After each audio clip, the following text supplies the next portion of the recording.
Yo, what's good, man? It's God Rob, man. Just got finished talking to my man Peter Bailey, man.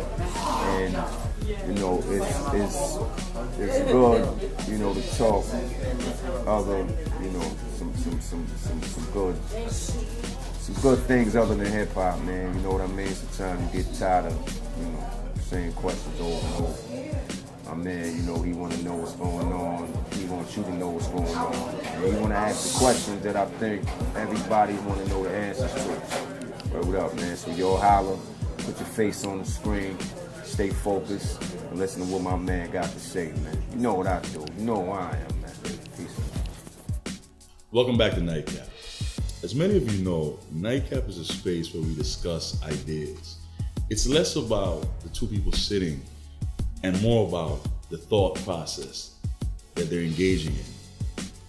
And it's meant to push us forward. It's meant to, these ideas are catalysts for change. So having said that, we look at society that's broken. We look at a community, a disenfranchised community that's saying they don't have a voice. What role do artists play in amplifying that voice? Or do they play a role at all?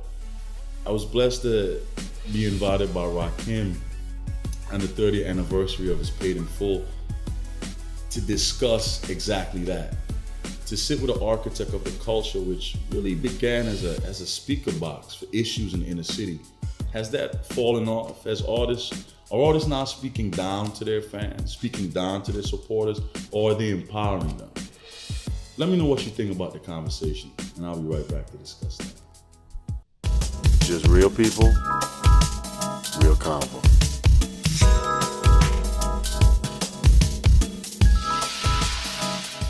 I'm Peter Bailey, and after my discussion with real estate titan Don Peebles, I headed back to New York where Rakim invited me to the 30th anniversary of Paid in Full inside of BB King's. Myself and the legendary MC discussed the need for artists to give voice to an urban America, now muted by the cries of their desperation. After all, that was the original purpose of this art form we call hip-hop.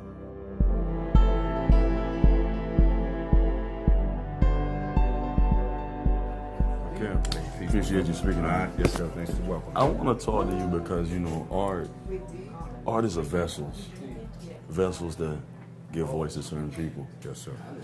It seems we've lost our way as artists. It seems in your generation, it was you guys spoke to the people. Yes, now it's I'm speaking at the people or down to the people. How can we get that back on track where you as artists give voice to those without a voice? Yeah, I think one of the differences was in my era, man, when we was coming up, we was letting music imitate life. Mm-hmm. Now life is imitating music, if you know what I mean. It made more sense when we took what value in real life and incorporated it in rhyme. And that's what gave us a little substance. That's what gave us a little consciousness, because we was trying to deal with everyday life, reality. what's going on, you know yeah. what I mean? And I think now it's kind of, you know, reversed, where if somebody comes out and glorifies something, everybody wants that. Somebody comes out and says this is what it is, everybody wants to do that. So it's now a popularity life is contest. Right. So now life is imitating music, man. So I think one of the ways where we can get back to enlightenment, consciousness, good music, substance, I think is by letting music imitate life again. Get things back in order where it makes a little more sense. And us as artists, we have to be humble to the listener. Yeah. That's another thing, you know what I mean? Now it's instead like, of hero worship almost. Right, man. I think, you know, when I was coming up, I did everything I could to impress a fan. You know what I mean? And not on no arrogant, you know what I mean? Yeah. Just, you know, my whole purpose of writing rhymes was to get somebody to say, oh, snap, did you hear what he... So, you know, I think we valued our fans and valued their opinion. Is it because we stopped listening to that divine thing that inspires an artist, and we start living by what we've seen instead of what we feel? Exactly, man. And that's one of the problems, man. We, again, that's music, or life imitating music. You know what I mean? They just, you know, it's materialistic. All we talking about right now is you know, what we buy, what we spend, what we do with money, what we, you know what I mean? Money's a tool, man. It's what we do with money. Yeah, you know what I mean? Money is just a way to help, you know, life be a little easier, man. You know what I mean? It's not God, it's a tool to do God's work. That's right, that's right. We see the images of the young brothers with what's going on with the police and whatnot. I look at artists. You are nothing without those fans. That's right, that's right. So in right now that they're hurting, our community is hurting. I'm not hearing the artists speak for them. Yeah, man. You know, I always said if it wasn't for my artists, I wouldn't be me, man. I think, if it wasn't for the fans, I wouldn't be me. I think that, again, man, it goes back to the artists respecting the listener. You know what I mean? Like, that's our bosses, man. Like, you know, if I sell 1 million copies, I got 1 million bosses. You know what I mean? And you know, that's the way it goes. We have to value the listener, man, and value their opinion. It's not about what we want to glorify. I think it should be more about what needs to be said at the time. And what needs to be said right now? Right now, man, it's awareness, man. We need, you know, more awareness out in the street. We need more conscious people in place where these kids can get the message, man. A lot of things that's going on TV, it's not helping, you know, kids, you know, in the community, man. You know what I mean? It's just entertainment.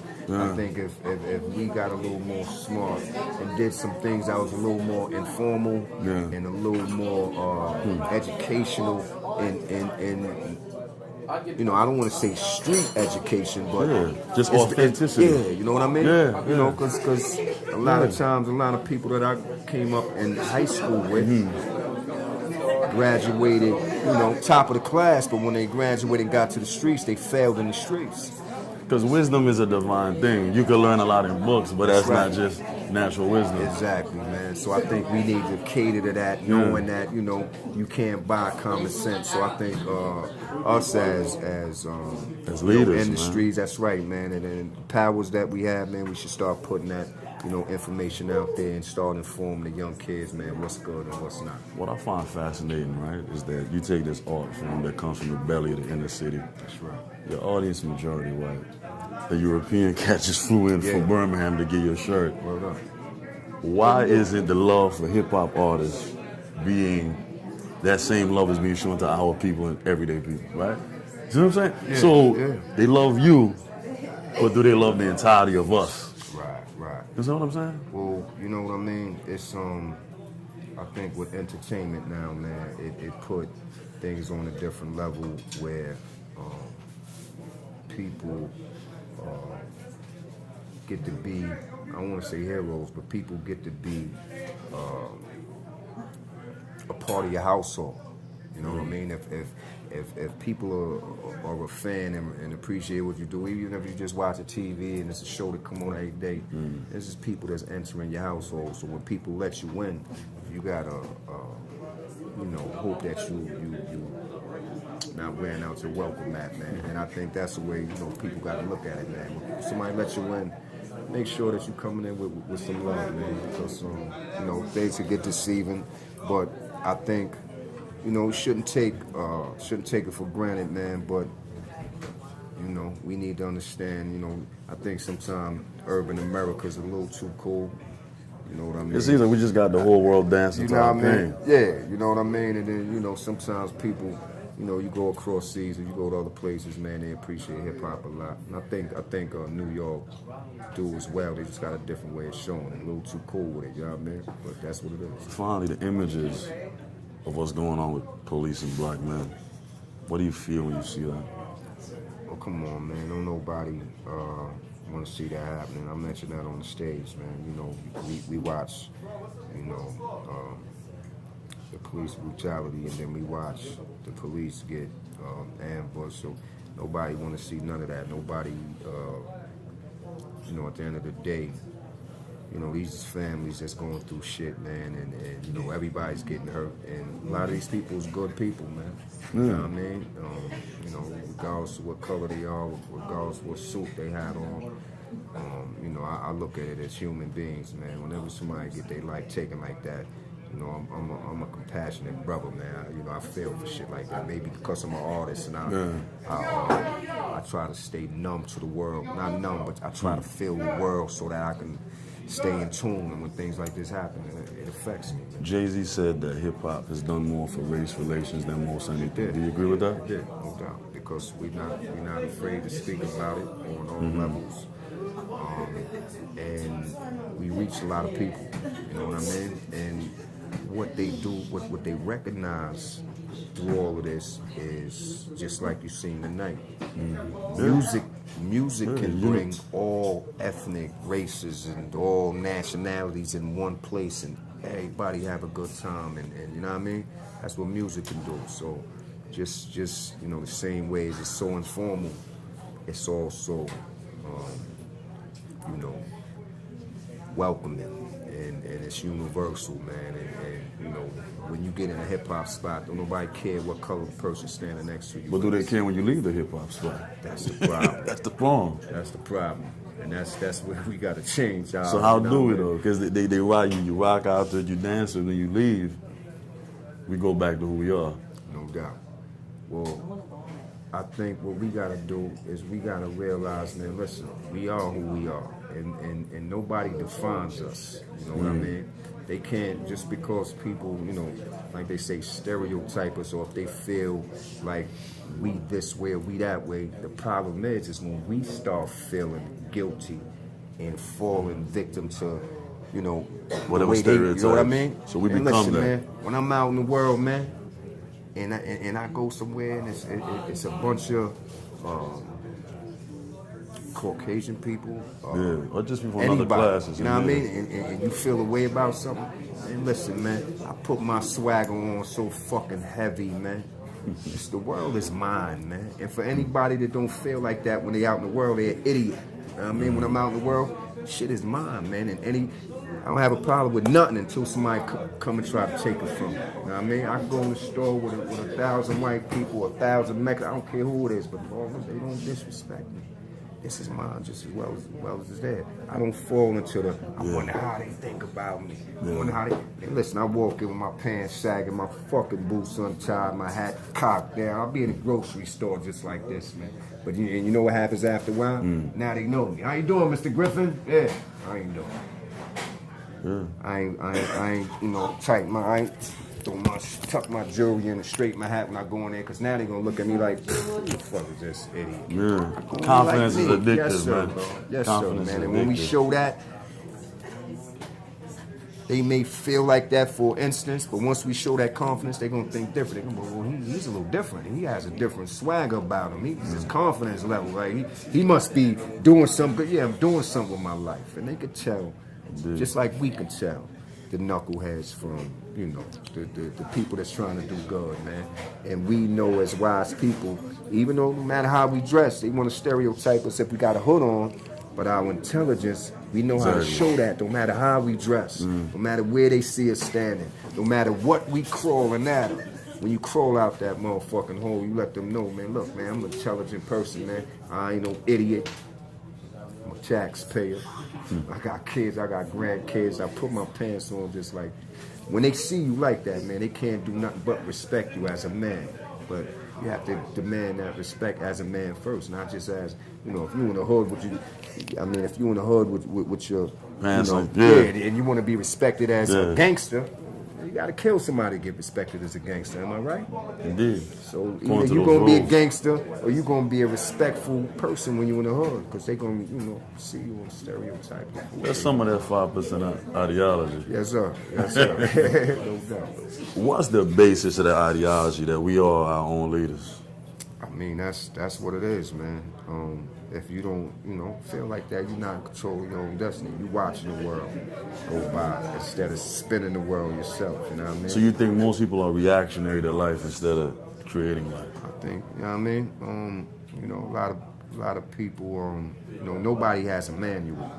You know, life is something that we learn by experience, and some of us is lucky to have old people around us to hit us with them jewels and give us the cheat sheet, like I call it. But when you say hip-hop artists gave that blueprint in the absence of so many brothers that don't have fathers, you guys raise them. That's right. You know what I mean? So it's like it's a lot of responsibility. It is, man. But it's good that hip hop took on that responsibility. Just like, you know, we learned from our elders, man. R&B, coming up listening to R&B, it was informal. You know, Marvin Gaye, Stevie Wonder. I mean, they was telling us things that we can use in everyday life. And you know, that's the difference, man. And I think, you know, once you get that stage where you can say something, you gotta say something. You gotta say something. Otherwise, you're gonna be, you know, one of the run of the mill or, you know, microwave food. You know, I mean, here today going on. Finally, who's God to you? What is God to you? Who is God? God is intelligence. God is consciousness. God is awareness. God is you know, everything that God is wisdom. Causes a positive energy. God is knowledge, wisdom, and understanding. You know what I mean? God is also a Greek word, man. It means Goma, G, Ars, O, D, Dubar. Goma, Ars, Dubar. It's a Greek word. Goma means wisdom. Ars means strength. Dubar means beauty. So that tells you right there that that's a physical word. Wisdom, strength, and beauty. First of all, wisdom is a manifestation of knowledge, like our body's a manifestation to our minds. So that's physical. Ars, beauty, something you see, Dubar. Strength, Ars, strength, Dubar, beauty. So these are three physical words. Wisdom, which is the body. Strength, which is the body, puts out beauty. So it lets you know right there that God is something tangible, man.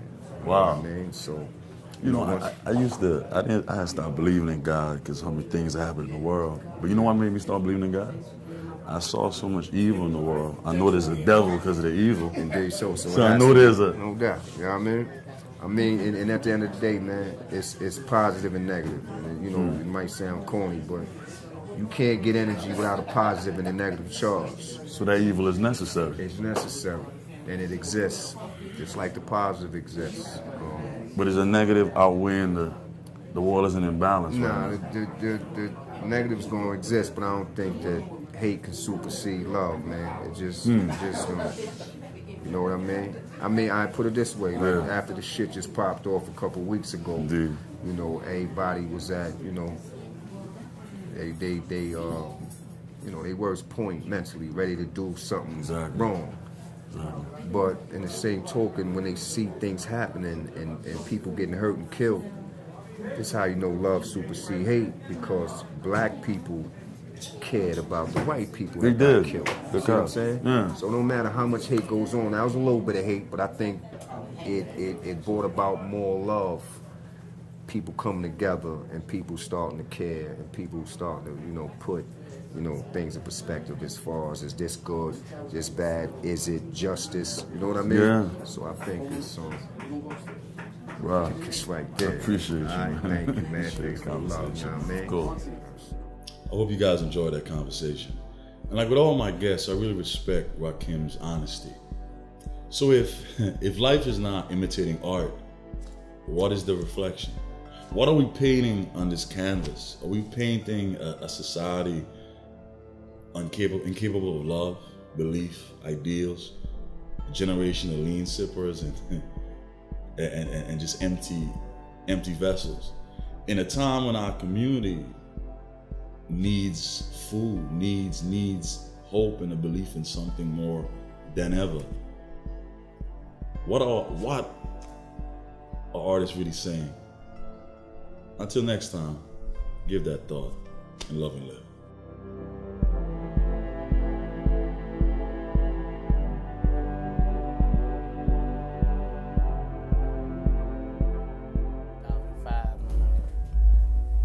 Lost my grandma 2 months later. Best friend got killed, couple more homies got killed. That's when I just basic myself from out the street life. Yeah. You know, why I sell keys of cocaine when I can get a key for rapping for 10 minutes on stage? Yeah. Just real people, real convo.